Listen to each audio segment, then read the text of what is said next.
Boa noite, pessoal. Pô, peraí, calma. Boa noite, pessoal. Estamos de volta. Bloco 7, vídeo 3. Angústias geradas por bloqueios nas fases do desenvolvimento da identidade sexual. Ufa, paralelepípedo.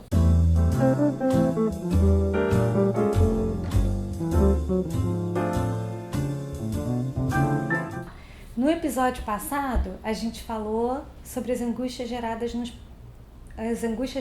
por bloqueios na fase alto e fase on. Nessa aqui, a gente vai falar sobre as angústias geradas por bloqueios na fase de transição e hétero. E aí a gente vai concluir esse bloco, vai começar a passar para uma outra coisa no próximo bloco. Fase de transição. Vamos lembrar o que acontece com as pessoas retidas na fase de transição? Elas têm qual modelo bloqueado? O MPE, ou modelo pré-existente infantil do sexo oposto. As meninas têm o modelo de pai, o masculino bloqueado, e os meninos têm o modelo de mãe, o feminino bloqueado. O que vai ficar interrompido? Vocês já estão craques. Agora, nessa etapa, já a de transição, a fusão do primeiro namorado com o modelo de pai, da primeira namorada com o modelo de mãe, formando o masculino nas meninas e o feminino nos meninos, identidade adulta, certo? O que acontece se rola um bloqueio nessa fase? Os meninos não têm bem estruturado como se sentir de uma mulher, não é? Na hora da situação erótica e sexual, não tem a sintonia com essa forma de sentir, que tem a ver com a energia feminina, do acolher, receber, lembram disso? E as meninas não têm bem estruturada a sintonia com o se sentir masculino. E, portanto, a energia de impelir, ativa e ir, que forma complementaridade energética, erótica e sexual, tá? Onde é que eles estão retidos? Lá no primeiro namorado, na primeira namorada, naquela fase. Não é? O que eles conseguem, então, em termos de vida sexual? Comportamentos sexuais sem interação sexual, certo? Eles aguentam situações altamente erotizadas, porque meninos têm bem estruturado o se sentir masculino e meninas o se sentir feminino. Não é orientação aqui, certo? A gente está falando de energia e de estruturação do feminino e masculino. Mas o que eles não têm bem estruturado é o se sentir e se comportar do sexo oposto. E, por conseguinte, a dificuldade é usufruir da interação erótica, tá bom? Então, logicamente, vamos lá, o que ficou bloqueado? A interação erótica, a inversão de papel no sexo, curtir e saber como se sentem nas duas energias, nas duas formas de ser, tá bom? Vamos lá, se ela é gay, a mesma coisa, sintonia com o prazer ou lugar masculino numa situação altamente erotizada. E se ele for gay, a mesma coisa, sintonia com o lugar feminino, a energia, a posição feminina na situação altamente erotizada. Tá bom? Peraí. Mas eu continuo com o mesmo problema. Você não sabia que gays costumam ocupar sempre a mesma posição? Mas eles são todos bloqueados, sem sintonia? Você já me fez essa pergunta na outra fase, não é? Porque, de fato, o bloqueio na situação anterior faz com que eles não aguentem nenhuma situação erotizada, porque eles não têm bem estruturada a energia deles. Mas se eles não têm bem estruturada a energia deles, também vai ser difícil interagir, portanto a próxima fase fica comprometida, correto? Em geral é assim. Agora você pode ter bem estruturada a sua energia e se sentir ok, aguentar situações altamente erotizadas, mas o que fica difícil é a sintonia. Qual é o critério, gente, para a gente dizer que uma pessoa está bloqueada nessa fase? Porque, como eu estava falando antes, a gente não vai nem saber, a própria pessoa não pode saber. O critério, vamos voltar, é a angústia que isso traz à pessoa, sofrimento que vai trazer a pessoa. Então, a angústia vai vir da dificuldade dele sentir ou dele usufruir de uma interação completa. Tá claro isso? Na fase de transição, gente, acontece com muita frequência de um incomodado ser o outro, tá? Na interação erótica. Não é a pessoa, porque ela não saca. Ela tem bem estruturada a sintonia com o sexo dela ou com a energia dela. né? Ela não faz outro papel e ela também não inverte papel. É o outro que fica incomodado, entende? E aí vai ter que haver uma situação que isso traga angústia para a pessoa, que ela saque que ela não consegue inverter papel, que ela não consegue ajudar a pessoa na exploração do prazer dela, enfim, vai ter que haver uma situação que surja, que ilumine esse material para que isso passe a ser uma angústia acessível e trabalhável, por assim dizer, tá bom? Nesse caso, de isso se tornar uma angústia, de se tornar consciente ou virar uma angústia que a pessoa queira mexer nesse problema, nessa dificuldade, o insight vai vir dela perceber a parte dela, né? Na interação que não acontece. Sacar que ela não se sintoniza com o prazer do outro, tá bom? Também aqui, esse material só é iluminado quando ele é trazido, entendeu? Por situações inusitadas que disparam contato com essa dificuldade, com essa angústia, ou também podem se tornar tema da terapia, tema de um incômodo que a pessoa conscientemente queira mexer, por razões diversas, que nem dão para listar. Atenção, uma coisa que é importante, a cada fase os bloqueios se tornam mais sutis, tá? Pelo amor de Deus, dos deuses, orixás, sei lá o que vocês gostarem, não estamos falando, tá? Que falta de intimidade seja bloqueio na identidade sexual, tá, gente? Nos primeiros encontros, as pessoas não têm intimidade mesmo, é lógico. E elas podem ter muitos encontros e até relações em que ela não precise desenvolver intimidade. E ela até, quem sabe, se defende assim. O que vai mobilizar a angústia da pessoa bloqueada nessa fase? A intimidade e cumplicidade erótica e sexual com o sexo ou energia oposta do parceiro. Tá claro isso? Então vamos lá. Qual é o parceiro sexual possível dessa pessoa? Masturbação, sempre. Parceiros que não exijam dela sintonia com o desejo dele, do parceiro, no caso, certo? Ou com energia oposta.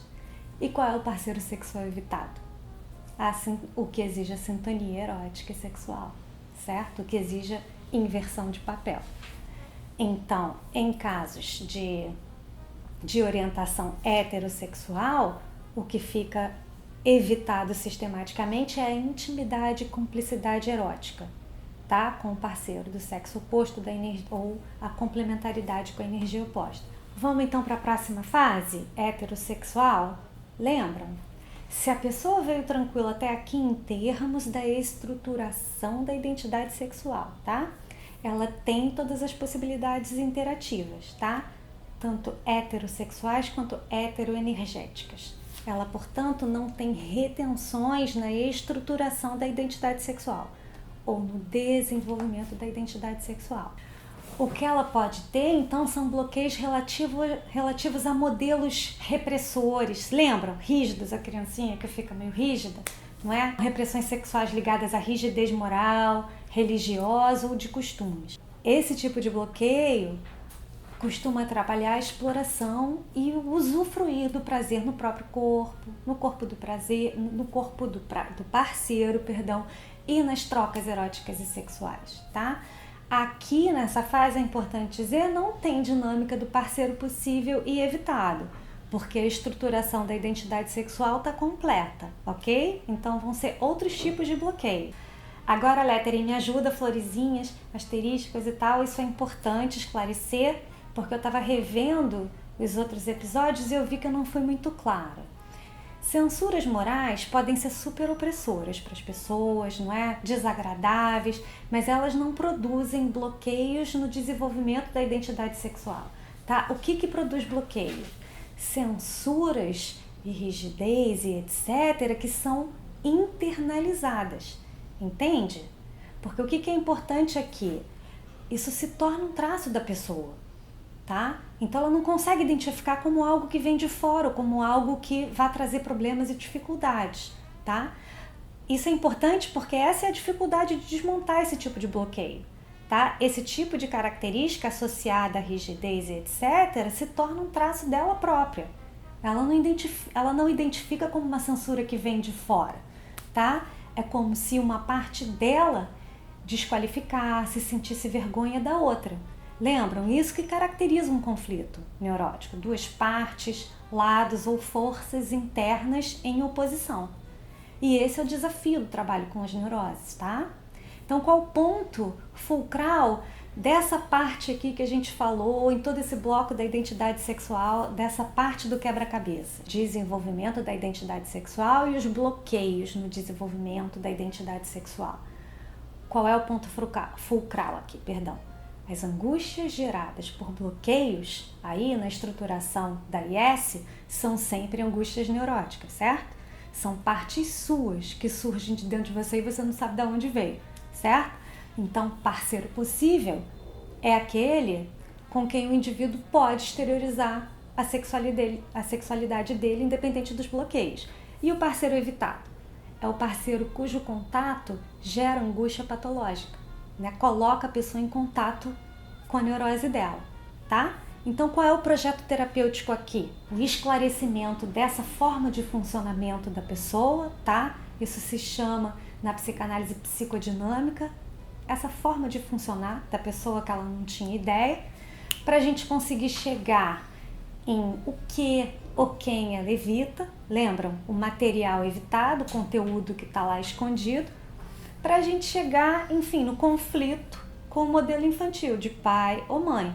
Desbloquear esse modelo para que a fusão com as identidades idealizadas possa acontecer e a pessoa tocar a vida dela, fazer as escolhas que ela quiser, inclusive de orientação sexual, tá? Então, lembrando, o mais comum é que esse tipo de angústia esteja bem encoberta, tá? Elas não costumam estar claras para as pessoas.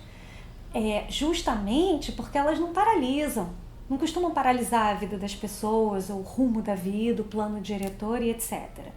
Esse é um tipo de material que costuma ser iluminado em situações inesperadas, que suscitam um contato com esses conteúdos, com as partes da identidade sexual que eles não têm, que as pessoas não têm bem estruturadas.